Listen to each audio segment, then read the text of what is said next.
the CineSnob Podcast. Hey everyone, and welcome to episode 349 of the CineSnob Podcast. My name is Cody Villafana, and I'm joined this week by Kiko Martinez, Jocelyn Durand for another episode. And we're about to hit a round number of episode 350. That's cool, right? Oh, nice. Now, I haven't been around for all of them, of course, but would you consider a 400 a milestone if we get there? I mean, sure, I guess so. I mean, the thing is, like, if it really shows you how off pace we are, because this is episode 349. If we kind of like said that there's 349 episodes, 349 episodes, 52 episodes a year. That would mean that the podcast, we're like 3 years behind schedule, because that would be 6.7 years, and we've been going for like over 10 at this point. So somewhere along the line, we've lost 3 years of consistency. But, 400, I mean, any number's a milestone, technically. I mean, I've been here for all of them, but who's counting? Yeah, y'all celebrated 300. I think you and Jared did something. Yeah, I mean, we just acknowledged it. We didn't, like, party or They anything. didn't do it like shirtless, like Sparta, 300. Oh, yeah. That would've been good. Our top 5 Zack Snyder movies or whatever. Whatever bullshit you do on your social media, Kiko.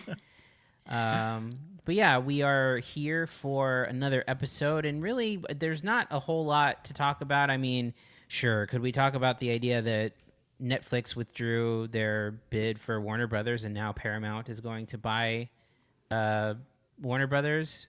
Yeah, sure, we could, but I mean, I don't have to pay money for Paramount anymore. Correct. It's be- HBO Max and Paramount Plus will be merging, assuming this goes through. That just came out recently. So, yeah. I mean, all I know is that on Disney Plus you can watch Anora, and I think that's probably weird. I think That's very so weird. bizarre. yeah. So now I got to tell my kids, like, hey, it's not just cartoons anymore. Look, app. I'm not going to complain about this, because the less streaming services, the better. The more they start packaging and grouping this stuff together, the easier it is to not have to go to 5 or 6 different places just to find something. So, Well, it's the same thing with sports. That's getting bad too. yeah, it is. And like, I think the NFL season, you had to have like Prime, Netflix, I don't know what else, but in NBA, you have to have Peacock and Regular cable, or a streaming service that your team has. It's just, it's a mess. Yeah. But we do not have time to get into that. But we do have time for reviews. So let's get started. Here are this week's reviews. So first up, we have Scream 7, a movie that has a reputation, or at least there's some struggles for reputation that precede it. So for anyone who hasn't been following, Scream 5 and Scream 6 were directed by the duo known as Radio Silence, who directed the movie Ready or Not and the upcoming Ready or Not 2. After Scream 6 came out, a bunch of shit went down. I don't remember the order of events, but I think it's something like Jenna Ortega left the franchise, and then Melissa Barrera spoke out about Palestine and was seemingly kicked off of the movie. I think you have to flip those two. I don't think that's true. I think Jenna Ortega was already out at that point. Oh, okay. I think that or at the very least, Jenna Ortega was not coming back to the series. I don't know which happened which, but I think she was already out. And then after that, I believe that Radio Silence left, or maybe they even left first. And then Christopher Landon was brought in to make the movie. And Christopher Landon, for people who don't know, directed the movie Freaky, the Happy Death Day movies. Then after all of this went down, he left, and it was put into the hands of Kevin Williamson, but not before they refused to pay Neve Campbell the amount of money that she asked for, and but definitely deserved, being that, the whole movie was now riding on her. And eventually that sort of broke free, and the movie eventually came out directed by the guy who started it all, the guy who wrote the first Scream movie, Kevin Williamson. And I believe the second movie he's directed, he has not directed since 1999's Teaching Mrs. Tingle. was the last movie he made. I remember that one. It's like yeah. where they kill the teacher. I believe that's right. Yeah. Is but that Helen Mirren? Yes, it is. It's Helen is Mirren it? And Katie Holmes. Oh, yeah, that's right. That's right. But Kevin Williamson wrote Scream, I Know What You Did Last Summer, Scream 2, The Faculty, and then Scream 4. So he returns to the helm here to tell Scream 7, which is when a new Ghostface killer emerges in the town where Sidney Prescott has built a new life. Her darkest fears are realized as her daughter becomes the next target. So there were a lot of people who believed that Scream 5 and Scream 6 were a sort of a resurgence of the series, especially, bringing new people into the mix, a new, cast of young people who only 2 of the 4 remain in this one. I was not one of the people who particularly cared for Scream 5 or 6. It was just kind of standard slasher fare for me, even though I do like the first Scream movie quite a bit. I can't remember, because I watched them all, and I can't remember. I know that I liked Scream a lot. I think I remember thinking Scream 2 was pretty good too. And then I think it maybe gets bad after that. I don't really remember. But yeah, 3's pretty bad. 4's not really that much better. Yeah. But this features the full return of the franchise to Neve Campbell, who I think was in Scream 5, right? She had a role she comes that. out in that. Mm-hmm. Yeah. But this focuses on her and her new life, and her daughter. And for the most part, Neve Campbell is good in this part. I don't know that she does anything like amazing in it, but it's, she holds down the movie, fine enough. And, because this is a Scream movie, you're going to see some familiar faces throughout. You do get the return of Jasmine Savoy Brown and Mason Gooding, the 2 of the core 4, as they called them, who did remain here in what feels like, in a running series of things, like a tacked on storyline that they're just sort of like, they very randomly just show up like in the middle of all of this chaos with Courtney Cox in tow, or maybe the other way around. And so much of this movie just feels slapped and stitched together, including that part. And throughout the movie, there's, some, gruesome kills, and it's, dead teenagers. It sort of follows what you might expect from the Scream movie. But where it really starts to fall apart is towards the end, where I think the Scream movies have been known for like a couple of things. Number 1 is like the cold open, that's usually pretty memorable. And number 2 is the sort of killer reveal that happens.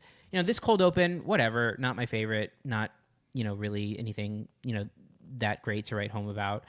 But this movie, is just sort of like average or slightly below average for the duration of like the first 2/3 of it. And then you finally get to the killer reveal, and it is by far the worst killer reveal of the franchise, where it feels like it's so half-assed and half-baked, where you're kind of like, wait, what? Why is this what's going on here? To the point where one of the characters has to like throw in a line of dialogue to explain how they're even involved, or how they could have even like done this to begin with. It also uses this dumb plot device to like bring back certain people of the franchise that maybe you haven't seen before in a really stupid way. And it's just one of those things where the movie wasn't really tracking well for me to begin with, but this final reveal is just so lazy and uninspired and uninteresting and doesn't make sense, and it's so far-fetched that it's just like a gigantic whiff. And then from there, the movie is sort of like cheesy and generic in the way that it wraps up and finishes. So, if you want the slasher gore, you'll get it. If you want, Ghostface, kills, you'll get it. If you want to see Neve Campbell back in the part, if you want to see Neve Campbell and Courtney Cox, interact again, you'll get it. But beyond that, just the worst tacked on execution of a reveal that, again, this whole thing just sort of reeks of a movie that was like slapped together with duct tape and one that they tried to and failed at figuring out how to tie everything together or make it interesting. Like literally the biggest grasping at straws reveal that you can imagine. So I was really not a fan of this and did not think it worked. Kiko, like Jocelyn, I don't believe you saw this. So Kiko, your thoughts on Scream 7? Yeah, I didn't think they could do it, but this is definitely the worst Scream movie of the entire franchise, in my opinion. And it's unfortunate too, because like we said, since Scream 5 and 6, although like Cody, I personally didn't care for them myself. I felt like they were at least trying to give, the franchise a much needed kick, in the pants by adding actresses like Melissa Barrera and Jenna Ortega. So at least it was something new, and they're trying to reboot it in a sense. But in this one, I mean, it simply goes back to the formula. It wasn't very exciting for me. I'm someone, I'll disagree with Cody. I'm someone who thinks the original Scream is overrated. I always thought the opening sequence of the original was amazing. But I mean, just Ghostface as a killer, has never done it for me. He's trying to take his place in the mantle of horror icons like Voorhees and Michael Myers. That always irked me. I didn't like that at all. He's just not a frightening character to me. He's corny. He's bumbling. He trips over things all the time. To be fair, though, I do think that's the point. I do think that the Scream 1 and 2 in particular are very funny movies, and they are like satires of the horror genre. I think it's meant to be that like they are bumbling. Like I think that's part of it. Okay. That's part of at least that's part of why I really like the first two movies, because I do find them to be really pretty funny. Well, in this new Scream, I think they try to adapt the story for more of a Gen Z audience. I won't get too much into it, but they include some AI in parts of the narrative, but I don't think they went far enough. And also the deepfake stuff makes absolutely no sense at all when you think about it, because they're deepfaking a character as the older person. They're aging a character, predicting what they would look like or whatever. Correct. So so it would only make sense if they showed this character as a teenager when he originally came out in one of these movies. So didn't make any sense to me. I thought it just it went back to all the horror movie tropes, which it's done before in past sequels, but I think that's why I consider it one of the most inconsistent horror franchises that Hollywood has put out. Of course, they bring Gail Weathers back, Courtney Cox's character, which I thought has no bearing on the story itself, but by bringing these old characters back in, and they do it quite a few times in this one, I'm thinking it just hopes to get that nostalgia factor on its side. So one of the reasons I've always not been a fan of this franchise is because it always reminded me of Scooby-Doo cartoons. When they unmask the criminal, I just always thought that was the corniest part. And they're like, it's Mr. Carson, the bank manager. And everybody like gasps. Well, here the reveal is, like you said, it's just so dumb. Like, it's eye roll inducing. Like, that's how bad it is. And so, I was bored throughout. And then when that hit, I mean, it was just a kick to the groin to make it even worse. So, this was not a good movie for me at all. Although I will say, well, to get to it soon, it wasn't the worst thing I saw this week. Yeah. Well, let's go ahead and get to final thoughts and grades. And for me, it already was off on the wrong foot, just in terms of the way that it was set up. It lost talent. It lost talent for bad reasons too. Like this movie and this franchise have had terrible press as a result of what happened here. And I think in a hurry of trying to like make some money and salvage this thing, they ended up putting together a script that just feels so cobbled and stitched together. And the one thing that this movie should have going for it is like a really good killer reveal. These movies sort of like play out this all the same, and the killer reveal here is so terrible, and so sort of shrug inducing that it's really hard to care about anything that's going on. It's really hard to care about the next generation of like Sydney's daughter and stuff like that. So for me, just really disengaging. Again, there's some decent kills in here. There's one kill that happens with like a beer tap that I thought was like pretty creative. Yeah. But if that's kind of like the highlight of the whole thing. So I'm giving this a C-. Yeah, the beer tap thing was kind of cool, but when you're putting all your eggs in a basket for one kill, that's not a good thing. So I thought the series or this franchise sunk pretty low on this one. Thought it was its weakest entry. Like I said, Scream 5 and 6, I thought it felt a little bit more evolved in terms of, trying to do something different. But this went back into its nice little safety net and just recycled all the old tropes that we've seen before. So, and again, I've just never found Ghostface as intimidating or menacing as most people do in terms of horror movie icons. So I thought the AI angle was terrible. I thought, the nostalgia felt hollow, especially with the return of Courtney Cox's character, which made no sense. And then, of course, the final reveal. There's absolutely no shock, no surprise. It's just like, that's what we were waiting for. And so, yeah, Scooby-Doo time, baby. I'm giving this a C- as well. All right. So let's go ahead and get into our second film, In the Blink of an Eye. So In the Blink of an Eye was directed by Andrew Stanton, who is, a really prolific, writer and director. I guess not super prolific, but I guess super well-respected writer and director of animated movies. He has directed Finding Nemo, Finding Dory, WALL-E, and he also wrote the original Toy Story and Toy Story 2, or at least co-wrote them. Monsters, Inc., co-wrote Toy Story 4, or although maybe that's a story credit, and is directing the upcoming Toy Story 5. And so this is a film that is a live-action movie. Only his second live-action movie after John Carter was his first. A noted bomb that came out a long time ago at this point. But this is a movie that premiered at Sundance back in January, and it is the story of three interconnected stories about this moments in the history of the world. The first being a prehistoric end of the Neanderthal era story. One is sort of like a present day modern story about a research scientist played by Rashida Jones and her boyfriend played by Daveed Diggs. And the third is a story in the future that features Kate McKinnon on a spaceship transporting embryos to a new planet. And this is, it's one of those movies that that feels like it's trying to be, the sort of like life affirming type of thing, where it's trying to be this big epic story that interconnects thousands and thousands of years.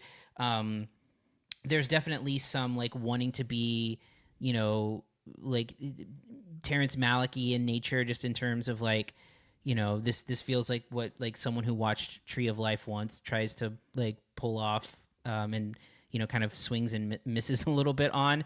I will say this movie is getting trashed. This movie has like under 20% on Rotten Tomatoes, and I actually do not think it is worthy of that low of a score. I don't think that it's a great movie, but I don't think this movie is like, I don't think it's worse than Scream 7, Kiko, as I assume this is the one that you think is worse. But it is the tale of these three storylines where it goes like pretty slow at first. And I feel like none of these storylines really I think the closest one that kind of hits feeling like a real human emotion is the modern day one with Rashida Jones and Daveed Diggs. The one where you're actually seeing some people go through some like emotional turmoil that feels relatable in some kind of way. The Neanderthal stuff, that storyline is fine, but again, it's done through just sort of like grunting with no dialogue and stuff like that. And also, I feel like the cinematography and the setting of that look kind of cheap. It feels like I saw someone make a comparison to like a life insurance commercial, and I feel like occasionally there's this like very like sanitized visual look that that one has. And then in the middle of, and then at the end you have, or not at the end, but like the latest story is this one with Kate McKinnon, who is sort of researching life, plant life in the spaceship. And that story, I feel like that's the one that I feel like is truly disconnected for me, where I just don't really understand how any of that feels like relevant or relatable, or trying to get the message. Like there's some messaging about like the act of sacrifice, but and I guess it's a lot of, maybe a few of them have that running theme of some element of sacrifice, but it's just sort of all coalesces. And I think like about halfway through the movie, you start to get a sense of like, oh, they're going to try to connect these, and I can start to see how they're going to connect it. And then in the third act, they basically like hit the fast forward button on everything, and everything comes together really, really fast. And then, you know, they really start hammering home the points of, you know, sort of like, you know, the passage of time and what it represents and aging. And they try to throw like, you know, like 2 hours of legwork into like 10 minutes. And I don't know that it's all that successful there. I also don't think that it is this sort of like life affirming thing that it's shooting for. And, you know, just to try to, you know, and there's like this storyline about an object that follows them through all of these thousands of years. So, you know, again, I think that it is, I remained a little bit unaffected by it. Again, I think that there are parts of it that can be profound. There are parts of it, you know, especially the Rashida Jones stuff where I did like laugh. And I think that like that story is the one that kind of works the best. But for me, I don't know that the story's larger themes are all that resonant. I don't know that, I think like 2 of the 3 stories are pretty like, you know, mediocre at best. And I don't know that this movie utilizes its sort of like sci-fi, you know, sort of premise. This won the Alfred P. Sloan Award at Sundance, which is like the best depiction of science and technology and stuff like that during a festival. And again, I don't really know that this, I mean, it's futuristic. There's some spaceship stuff that goes on, I guess, but like, yeah, I don't know. I just found myself mostly unaffected by it, with like moments and pockets where I'm like, okay, I see what they're going for here. I think this is executed well by Daveed Diggs and Rashida Jones as actors, but yeah, it just doesn't really fully come together for me. But Jocelyn, why don't you give your thoughts, assuming you saw this on Yes, I saw it. In the Blink of an Eye? I'm really shocked to hear what the director, what he has done previously, because I'm shocked. Like, those are all really well written stories, and they have like really interesting plots. Like, And he did all not of write the this, to be Pixar fair. stuff. Right, you're right. But I'm just saying, like, as someone who is capable of writing like Wall-E and Toy Story, to then like direct this film where, I mean, it's not unwatchable. I don't think it's unwatchable, but it's trying so hard to be profound, and it's really not saying anything other than like that, like, that's life. Like, you know, like, you know, we have kids, some people die, and then we move on, and it's like if you removed any of the like existential and philosophical stuff from Tree of Life and literally just had like just the most basic story ever. The caveman stuff is like laughable. I was really embarrassed by it. I was like cringing the whole time. And then the Kate McKinnon stuff, like, God bless her. I just couldn't help but imagine Hillary Clinton like going around that spaceship. Like, she sounds just like her Hillary Clinton character, and it was like cracking me up because I was just imagining, like, I wish this was Hillary Clinton in space. Like, I think that would have been really funny. I think you're right. The Rashida Jones section is like the most like interesting, or, you know, but they don't really do anything with it. The way they tie the stories together is completely like unimaginative, and also really coincidental. Like, you know, that they have the kid that does the thing, that does the space thing, and then the Neanderthals are just like from Rashida's work. I don't know. It's trying so hard, and it's just fails on all fronts. So I think just a very mediocre movie that's like a little embarrassing in some points, and then at the end it's just kind of like, what was that? What was the point of all that? There really didn't seem to be any point. Anything that was interesting, they also just kind of breezed by, like the stuff that you're saying, like the sci-fi stuff at the end. Mm-hmm. Like, that stuff was all kind of fascinating, about how she was outliving all of her babies and things like that. Yeah. And that's like an afterthought. Like, that's literally like a footnote at the end of the movie, and it's like, no, more of that would have been interesting, but oh well. So yeah, we just got like an hour and a half of just drivel, I felt like. And Kiko, your thoughts on In the Blink of an Eye?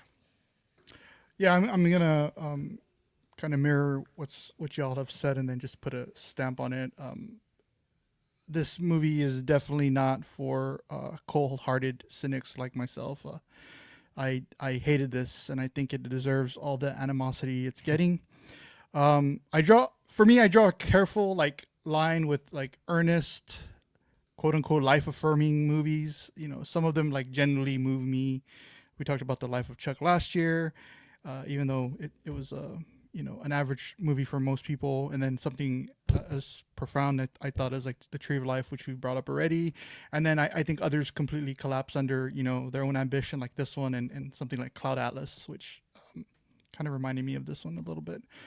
So these three sprawling stories that we're talking about, they just have a really hard time to sound meaningful, and instead they feel like really self-important, and they just didn't really tie together as much as I would have liked. And so as much as I admire Rashida Jones and Kate McKinnon, I think they're great actresses. I can't lie to myself. They were just miscast completely. I mean, I don't think either of them brought the type of emotional or the type of emotion that these characters needed to carry these roles. So just overall, I don't think that there was any depth to these characters. There was nothing pulling it together. Just a lot of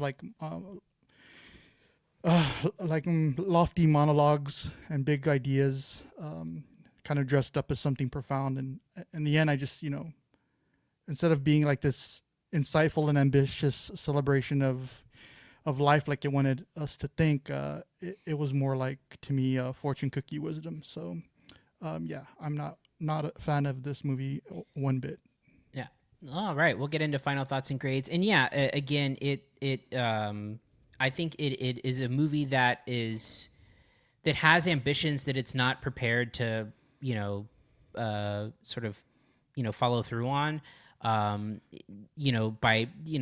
it's very sort of ambitious to span together three distinct time periods, one being prehistoric, one being modern, and one being in the future, and then make an effort to make it all tie together either thematically or, in this case, narratively as well. And it's just not up for the challenge, I don't think. Again, there are moments of that can be profound.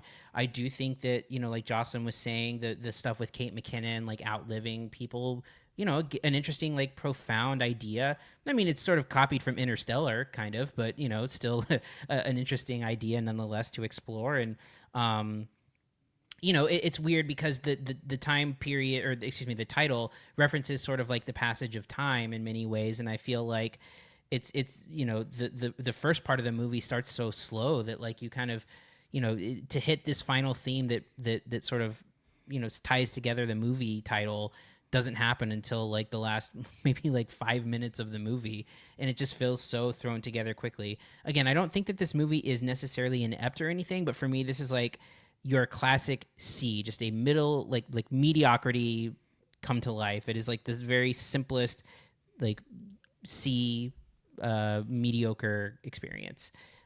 Jocelyn, your final thoughts and grade. Mediocre with a capital C. Yeah.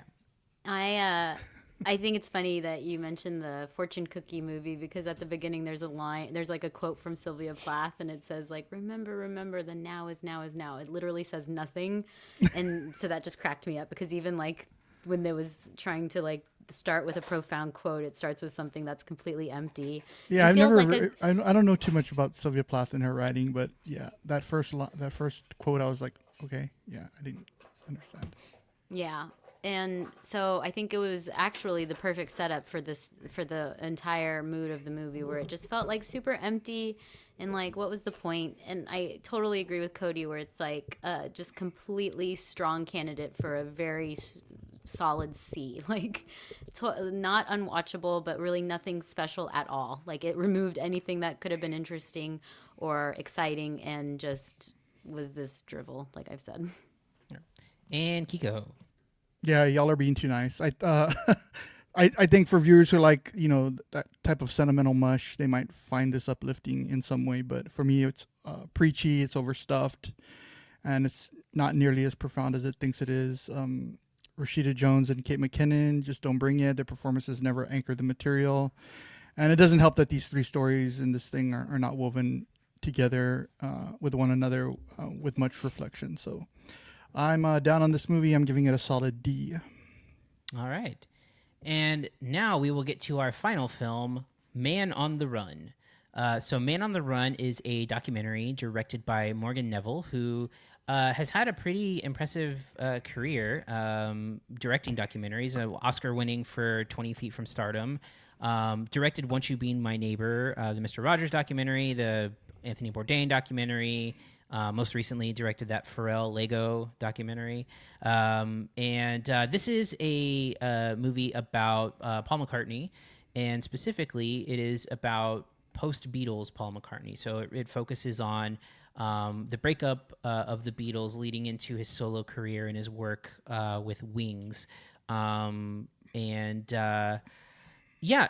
I'm, like many, if not most people, am always interested to revisit the Beatles as, just sort of like subjects, because their career is such an interesting sort of thing. And it's so funny that like every time I read or hear or watch something about the Beatles, there's something like interesting that kind of blows my mind about them. Like the first time discovering that like Beatles' entire run was like less than 10 years, but then also they talk about the Beatles ending and like being done, over with, and they said Paul McCartney's 27. You're like, God damn, that is just insane. That the entire Beatles run happened before Paul McCartney turned 30.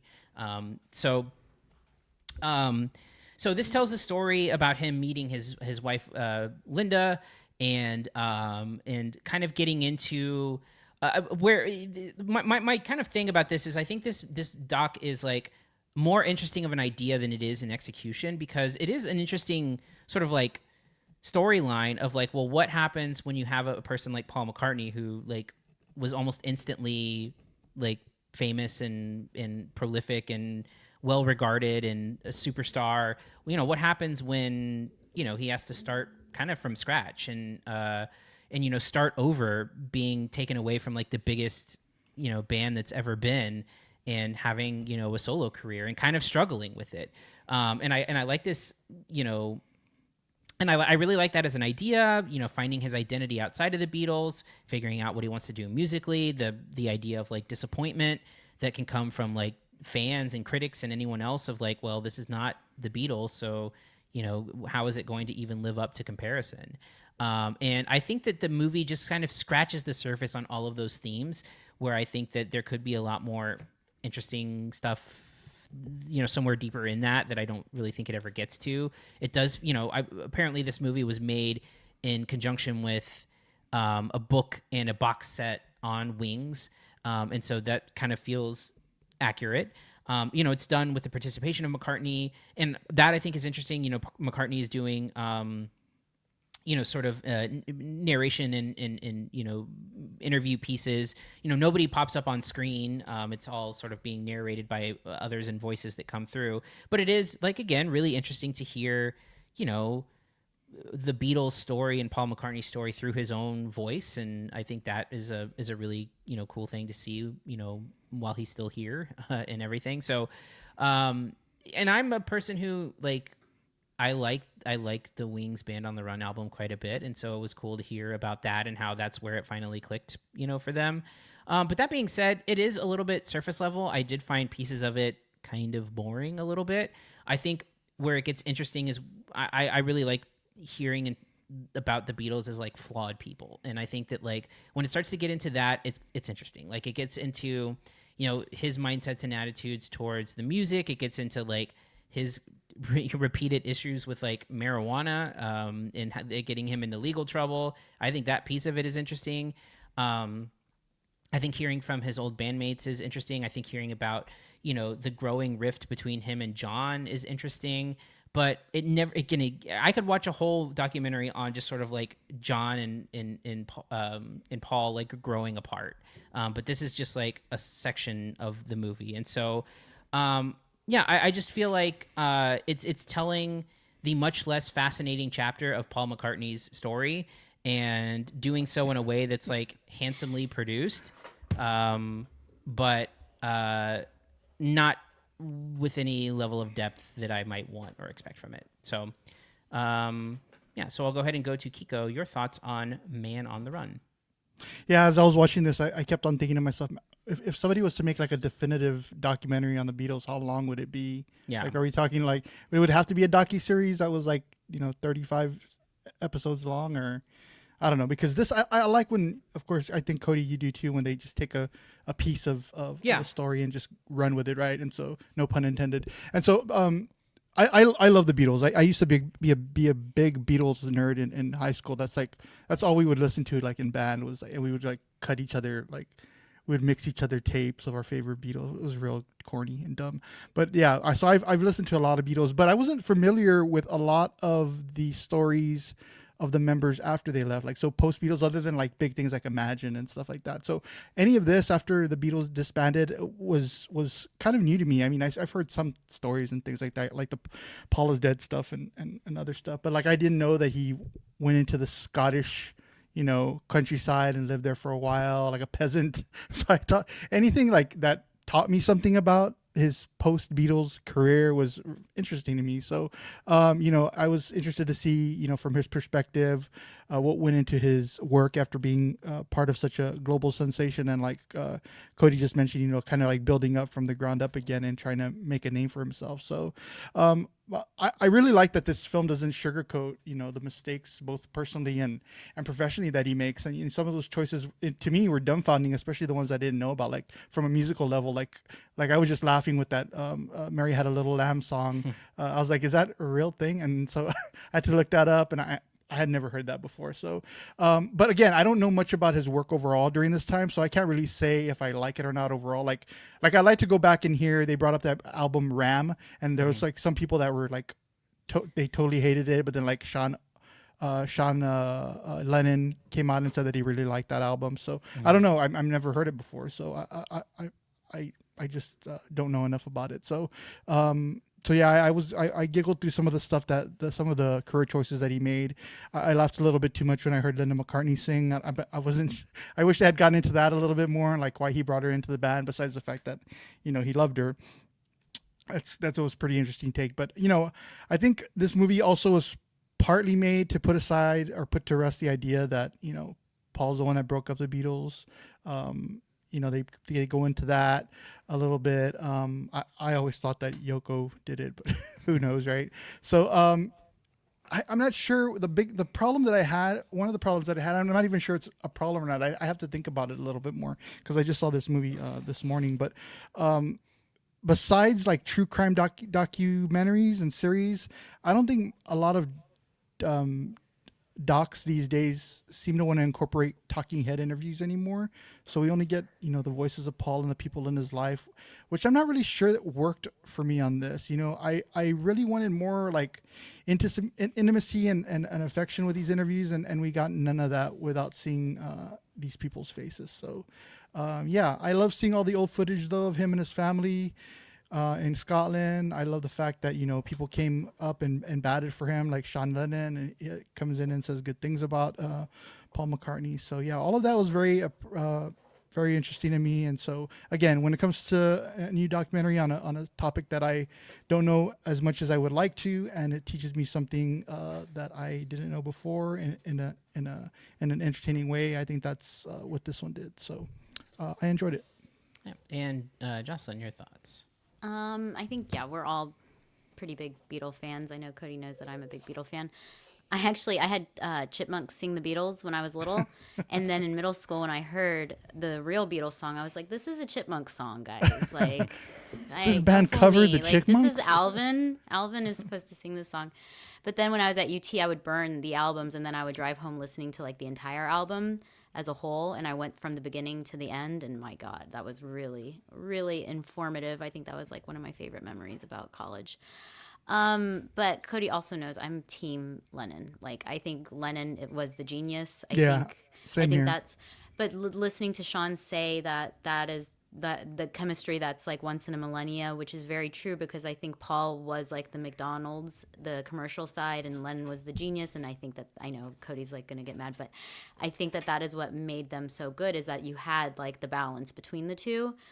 So if you remove Lennon, then you just have the McCartney, and I'm just glad to hear Cody say, like, you have the least interesting part of the story is like the Beatles is such an incredible story, and they're like, but we're gonna tell you about when he wasn't in the Beatles. It's like, well, why? Like, I don't want to hear about when he wasn't in the Beatles. I did also. I was surprised when they mentioned he was 27 when he retired to the Scottish farm, and I was also surprised when Paul said that he took the brunt of the blame. That he was like happy to be the one that they were blaming, because like Kiko said, everyone I think eventually assumed it was Yoko and Lennon. So I was surprised to hear that Paul was being blamed at the beginning.